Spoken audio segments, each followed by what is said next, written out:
اپنے بچوں کو مستقبل دینے کے لیے، اپنے بچوں کو اچھی زندگی دینے کے لیے فرید پور کی زمین سے کبھی گجرات کا سفر، کبھی مہاراشٹر، کبھی بنگلور، کبھی دلی، کبھی کلکتہ کا سفر کرتا ہے۔ جانتے ہو کہ مسلمانوں، وہ فرید پور کی زمین پر رہ کر بھی لون کے کام کو انجام دے سکتا تھا، فرید پور کی زمین پر رہ کر یہاں کے علاقوں میں جا کر دکان کر سکتا تھا، لیکن اس باپ نے سوچا اگر باہر رہوں گا، چند پیسوں کو بچاؤں گا تو بیٹے کا مستقبل سنورے گا، چند پیسے بچاؤں گا تو زمین و جائیداد اپنے بچے کے لیے بنا لوں گا۔ لیکن یہی بیٹا جوان ہونے کے بعد اپنی باپ کی قدر نہیں سمجھتا، اپنے باپ کی مریادہ کو نہیں سمجھتا، اپنے باپ کی کالر پر ہاتھ ڈال کر پوچھتا ابا زندگی میں تو نے دیا کیا ہے؟ میری قوم کے نوجوانوں، زندگی میں ہر حال میں اپنے باپ کی قدر کیا کرو، اپنے ماں کی محبت کو سینے میں بسایا کرو، اس لیے کہ جن کے ماں باپ دنیا میں نہیں ہے نا، اسی فرید پور کی زمین پر اگر کوئی یتیم ہوگا تو اس کے سامنے جا کر پوچھنا، یہ یتیم، یہ بچے، یہ بتا کیا تجھے باپ کی یاد آتی ہے کہ نہیں، یا تجھے ماں کی ممتا کی یاد آتی ہے کہ نہیں۔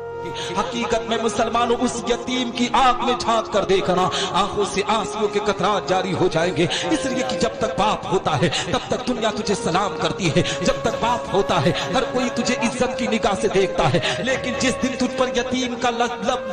لیبل لگ جاتا ہے نا، یہی دنیا والے ایک روٹی بھی دیتے ہیں تو لالچ کی بنیاد پر دیتے ہیں۔ میری قوم کے لوگوں، اپنے ماں باپ کے لیے دعائیں کیا کرو، ماں باپ کی خوب عزت کیا کرو، ماں باپ دنیا میں ہو تو ان سے دعا لو، اور دنیا سے رخصت ہو گئے ہو تو ان کی قبر پر پہنچ کر ان سے دعائیں لیا کرو۔ دعوے کے ساتھ کہتا ہوں، جو بیٹا اپنے ماں باپ کی دعائیں لیا کرتا ہے اللہ اسے زمانے میں ممتاز عطا۔ سبحان اللہ، سبحان اللہ، سبحان اللہ، کیا بات ہے۔